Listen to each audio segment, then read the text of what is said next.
Student, आपका Rahul classroom में स्वागत है।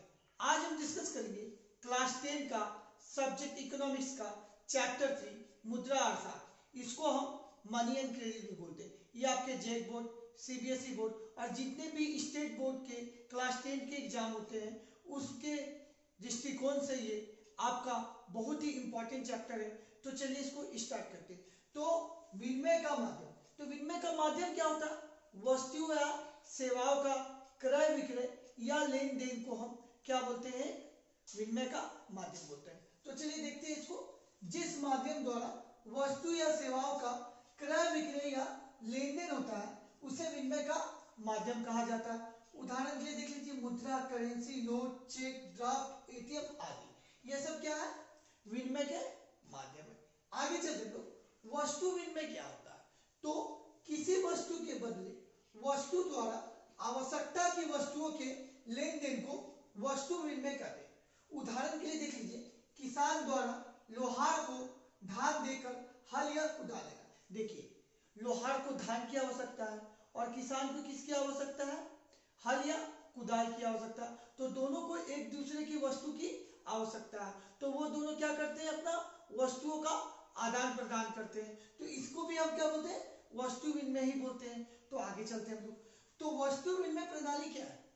वो प्रणाली जिसमें मुद्रा का उपयोग किए बिना लोग अपनी आवश्यकता की वस्तुओं की पूर्ति वस्तुओं के विनिमय, यानी अर्थात आप बोल सकते हैं उसको वस्तु के बदले वस्तु के माध्यम से करते हैं। वस्तु विनिमय प्रणाली के नाम से जानी जाती है।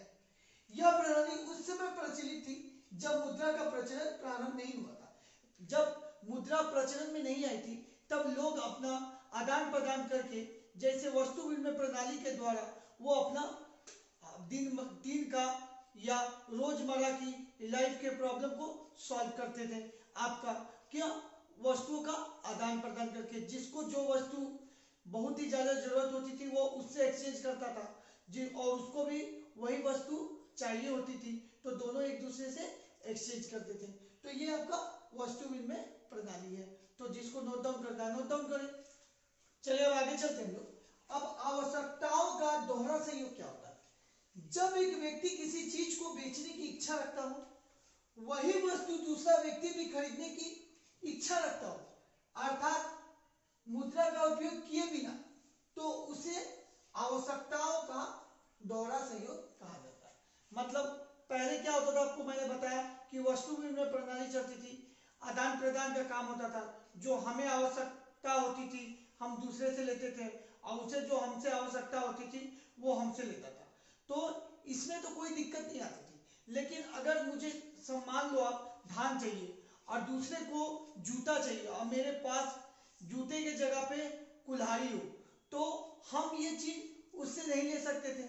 इससे बहुत दिक्कतें आती थी। तो इसके लिए जब मुद्रा नहीं थी तो ये सब प्रॉब्लम बहुत ही लोगों को फेस भी करना पड़ता था। आगे चलते हैं हम लोग। मुद्रा के आविष्कार से वस्तु विनिमय प्रणाली की सबसे बड़ी कठिनाई आवश्यकताओं के दोहरे सहयोग का समाधान हुआ। और जब मुद्रा की आ गई तो ये जो आवश्यकताओं के दोहरे सहयोग थे इसका बहुत ही बड़ा समाधान हो गया। क्योंकि एक मुद्रा एक निश्चित, मान लीजिए कि अब निश्चित ही एक मूल्य है जिसको अदा कर कर आप कोई भी चीज ले सकते हैं। तो ये हो गया आपका आवश्यकताओं का दोहरा सहयोग। आगे चलते हैं। मुद्रा, मुद्रा क्या है? तो साधारण शब्दों में मुद्रा का अर्थ है धन दौलत, जिसके इर्द गिर्द सारी आर्थिक गतिविधियां घूमती है। जैसे आपका दूसरे शब्दों में कोई भी वस्तु जिसे विनिमय के माध्यम मूल्य के सामान्य मापक के संचय के साधन के रूप में अथवा भविष्य में किए जाने वाले भुगतान के रूप में कानूनी मान्यता अथवा शक्ति प्राप्त होता है, मुद्रा कहा जाता है। मुद्रा के लिए अपने आप में मूल्यवान होना आवश्यक नहीं, सामान्य स्वीकृति मुद्रा का प्रधान गुण है। तो जिसको नोट डाउन करना नोट डाउन करें। चलिए अब आगे चलते हैं। अब हम लोग रिजर्व बैंक के कार्य के बारे में बात करते हैं। तो मुद्रा जारी करना, मुद्रा कौन जारी करती है? आपका रिजर्व बैंक जारी करती है। बैंक व स्वयं सहायता समूह की कार्य प्रणाली पर नजर रखना, बैंक और स्वयं सहायता जो समूह है उनके कार्य प्रणाली पर भी रिजर्व बैंक ऑफ इंडिया नजर रखती है आपका। और उसके बाद ब्याज की दरों को निर्धारित करना, ये भी रिजर्व बैंक का ही काम है। आपका मौद्रिक नीति की समीक्षा करना, ये भी आपका रिजर्व बैंक का ही काम है। बैंकों की कुछ राशि का नगद संचयन करना, ये भी आपका रिजर्व बैंक का ही काम है। जो बैंकों की कुछ राशि का नगद संचयन करना, वो ये अब इसलिए करती है कि कभी भी बैंक कस्टमरों का पैसा लेकर भाग ना जाए, वो इसकी एक गारंटी के रूप में देती है, जिसको हम शेड्यूल बैंक कहते हैं। पहले भारत जब में प्राइवेट बैंक जब आया था तो वो सब शेड्यूल बैंक नहीं हुआ करते थे। जब से बैंकों की कुछ राशि नगद जब रिजर्व बैंक अपने पास रखना जारी कर दी, उसके बदले वो उसे एक लोगों को एक गारंटी देती है कि ये एक शेड्यूल बैंक है, इसमें आप पैसा जमा कर सकते हैं। आगे चलते हैं हम लोग। मुद्रा के आधुनिक रूप, तो करेंसी नोट तथा सिक्के मुद्रा के आधुनिक रूप है। बैंकों में निक्षेप अथवा जमा, ये भी आधुनिक रूप है। अभी आप जानते हैं credit card, debit card, internet banking, Paytm, phone पे, ये सब जो भी है सब ये मुद्रा के ही एक आधुनिक रूप है। तो जिसको नोट डाउन करना है नोट डाउन करें। चलिए अब आगे चलते हैं हम लोग। अब मुद्रा के प्रयोग के बारे में हम लोग बात करेंगे। तो मुद्रा का प्रयोग अनेक प्रकार की चीजें खरीदना और बेचने में किया जाता है। आपको पता है बिना मुद्रा के कोई भी चीजें हम लोगों को नहीं मिलेगा। जब तक हम मुद्रा नहीं देंगे तो कोई भी आवश्यकता की चीजें नहीं हम लोग खरीद सकते हैं। आगे चलते हैं हम लोग। मुद्रा का प्रयोग विभिन्न प्रकार की सेवाएं प्राप्त करने में भी किया जा सकता है, जैसे वकील से परामर्श लेने में, डॉक्टर की सलाह लेने में आदि में। ये सब में भी आपको पता है वो कंसल्टेंसी फी लेते हैं अपना, वो जो आपको परामर्श देंगे उसके बदले में वो लोग कंसल्टेंसी फी लेते हैं। तो मुद्रा का प्रयोग उन जगह पे भी किया जाता है।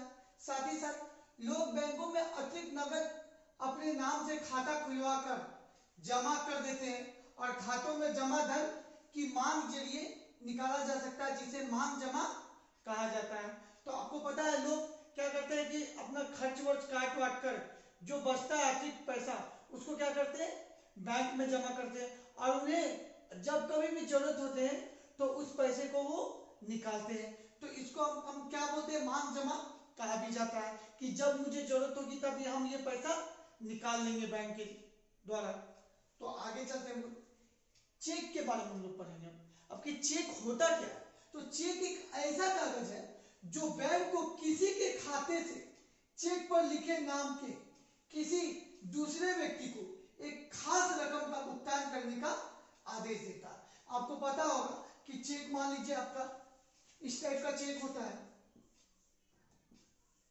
चेक हो गया, इसमें आपका यहाँ पे अमाउंट रहता है और यहाँ पे किसी व्यक्ति का नाम लिख दिए, यहाँ पे मान लीजिए बैंक का नाम हो गया, बैंक का नाम हो गया, यहाँ पे नंबर हो गया चेक का, जो भी नंबर रखिए, यहाँ पे ऐसे ऐसे आपका नंबर होगा 864 समथिंग कुछ, फिर 23001 करके, यहाँ पे डेट होगा आपका, मान लीजिए कोई भी डेट दे दीजिए आप, यहाँ पे आपका सिग्नेचर होगा, मान लीजिए आप कोई भी सिग्नेचर कर दीजिए, मान लीजिए XYZ आपका सिग्नेचर हो गया, यहाँ पे अमाउंट हो गया मान लीजिए 1000 रुपया, यहाँ व्यक्ति का नाम हो गया कोई भी, मान लीजिए ABC नाम हो गया आपका, और ये आपका चेक हो गया।